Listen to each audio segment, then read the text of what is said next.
first featured reader of the night. Cesar Coraizaca grew up in Ecuador and New York City. He is obtaining a teaching credential at SFSU and has a BA in creative writing from SFSU. He has been published in J.C.F.B. and SFSU's Cipactli and Transfer magazine. Please welcome.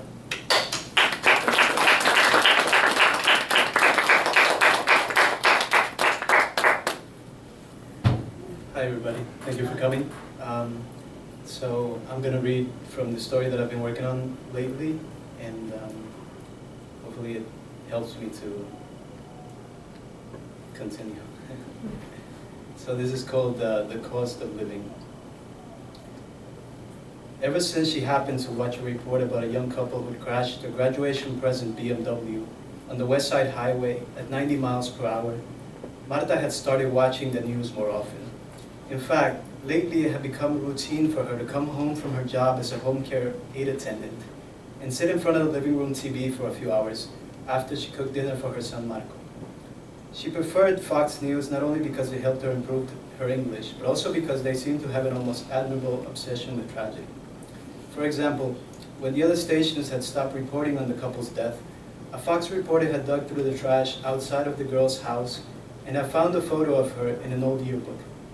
It was the only picture of the girl that had been shown anywhere at the time. Now as Marta watched the evening news, she heard Marco's heavy footsteps approaching from his room. She didn't turn, but listened as he shuffled past her on his way out of the apartment. 3 days earlier, she almost fainted after seeing 2 penny-sized rings hollowing out his ears. Why would you do that to yourself? She had wanted to ask, but had said nothing. She had stopped asking him questions like these because all she ever seemed to get in response was a different version of the same answer. Why do you color your hair like that? No reason. Why do you wear that? Just cause. What's wrong with your eyes? Nothing. He had changed from the skinny, asthmatic boy she used to dress up as a shepherd for Christmas pageants into an overweight boy. She still saw him as a boy despite his 16 years, and what she suspected was makeup on his face, but now dressed with things she had only seen on Halloween.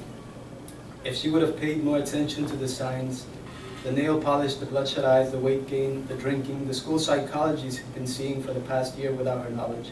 Weren't schools supposed to notify you about things like that?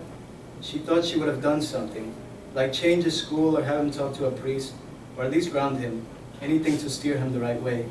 Although she couldn't really say what the right way was, things had been so different for him, growing up in a metropolitan American city than they had been for her. She'd been raised in a South American village, that she had no idea what he was supposed to turn out like anyway. And sometimes when a report card came showing that he was doing surprisingly well in school, or when she felt guilty that he'd grown up without a father, she would think that maybe he hadn't turned out so bad after all. But as the news turned to the weather, she wasn't thinking about Marco or the TV anymore. Instead, she found herself thinking about the baby girl whose ears she herself had pierced all those years ago. She had never thought of how cruel it must seem to some people, the tradition of cutting holes into a baby's flesh. But as the wails that the girl had made echoed in Marta's mind, it had become the most vivid memory she had of her daughter. She couldn't help but wonder. The woman arrived in Marta's hillside village on a warm afternoon in February, during the rainy season when mudslides were common, but it hadn't rained that day. The woman wore a blue florid dress that made her look like a picture of a movie star on vacation that Marta had once seen in a magazine. Marta noticed that the turquoise shoes the woman wore didn't seem to get dirty, as if the material was repelling the dirt somehow, which for all she knew it might have been. The woman was still young, late 30s, Marta figured. Marta was younger, had turned 15 a few days before the baby had been born. Everyone in the village knew why the woman had come, though no one talked about it out loud. Yet somehow, whenever people from Europe or the US arrived in one of the villages, the news got around quickly. Marta's mother did most of the talking. Marta restrained herself to looking down and answering when asked. Yes, no, a boy from the village. Her mother had told her she was lucky, that the woman could have chosen anybody, but she was choosing her baby. It would have a good life in the US, she said. It would grow up with everything and be somebody. All Marta had to do was give her up.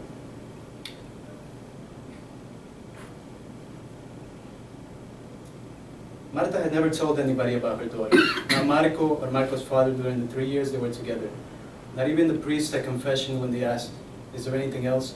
She didn't know if it was a sin to give a child away like that, and she preferred not to know, because she didn't feel guilty about it, not in the way she felt guilty about other things, like letting Marco grow up without a father, because she had rejected all the men who'd approached her after Marco's father had walked out and disappeared on them, in order to avoid paying child support.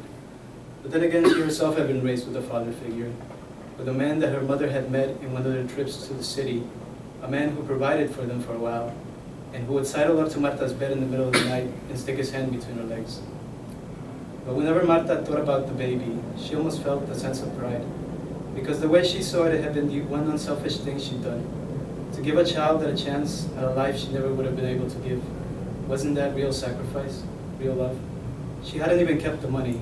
When the woman had stretched out her arm and said, in broken Spanish, un regalo, Marta had only taken it because her mother had made her. But the next day she'd gone down to the church and thrown it in one of the collection boxes, which her mother had later on successfully tried to pry open after the pastor had refused to give the money back. And now, 23 years later, whenever Marta saw girls of about the right age on the trains or on the sidewalks, dressed in beautiful clothes, seemingly in a hurry to someplace important, she thought of her daughter and wondered what bright future she was living. And then she was sure she'd done the right thing. On Sundays, Marta liked going on walks, and that Sunday she did just that. The train in the city traveled in an elevated railway above ground, and Marta would walk on the streets below, following the rail line as it curved and straightened itself across the landscape like a green metallic spinal cord. That day she followed it all the way down to the beach. She liked going there in winter when the tourists were gone, and the children's game and cyclone and pirate ship, which had been her favorite ride when Michael's father had taken her there on a date, were closed. It had been winter when she had first arrived to the US at 21, and when the hotel job that was supposed to have been waiting for her never materialized, and she couldn't afford a place to stay, somebody had directed her to the boardwalk where she now stood. In certain sections underneath, there were big gaps in the sand where the homeless lived, and even though it was near the beach, the insulating grains kept them warm. This is where she had stayed for 3 months before she finally found a steady job in a sweatshop factory and could afford to share a room with one of the girls who worked with her. As Marta walked across the boardwalk, she attempted to see through the tight spaces between the faded slats. Then she sat on the bench, looked out into the calm water, and waited for the sunset. This was another reason she liked going there in winter. Sundown was different in the cold, more intense somehow. In their village, they used to grow pomegranates, which she would gather to sell in the city.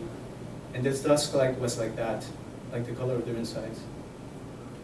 Marco came home at midnight, smelling of beer, which Marta kept warning him against because she heard in the news that it triggered asthma attacks. He had begun to come home later and later ever since he started high school. Marta had suspected that his new friends were a bad influence on him, but that wasn't until she met them, because whenever they came over, they were always polite and better dressed than Marco. She wondered if when he visited their homes, they reversed roles, he becoming the well-mannered one, and they the ones that would tell their parents to fuck off. She'd only found out that he was seeing a psychologist because he'd accidentally dialed Marta during one of the sessions. The call had gone to her voicemail, and when she'd asked him about it, he said, "Oh, that was my psychologist. I guess I must have butt dialed you." As if there was nothing odd about that. That was all he had wanted to say about it. And when she had gone to the school to talk to the psychologist, the woman had barely even acknowledged that she was seeing her son. "It's a confidential matter," she had said, despite Marta's tantrum, that she had a right to know what was going on, because she was his maldita madre. And when the woman suggested that maybe Marta could use a consultation, Marta had walked out. She hadn't heard anything understandable in the voicemail either. Just 30 minutes of muffled sounds before it cut off. For a while, Marta had replayed it at night trying to decipher something, a clue. At times she had thought she heard sobbing, but it could have just been the static. It was stuff like that that made Marta wish now that she was on the other side of it, that things were the way they had been when she was growing up. When you could beat a kid half to death without having to worry about child protective services coming to your house. She was sure that if Marco had feared her a little more, things would have been different. She had been too lenient, she thought. But a woman with no papers had to be careful, even from her own son. That's it. Thank you.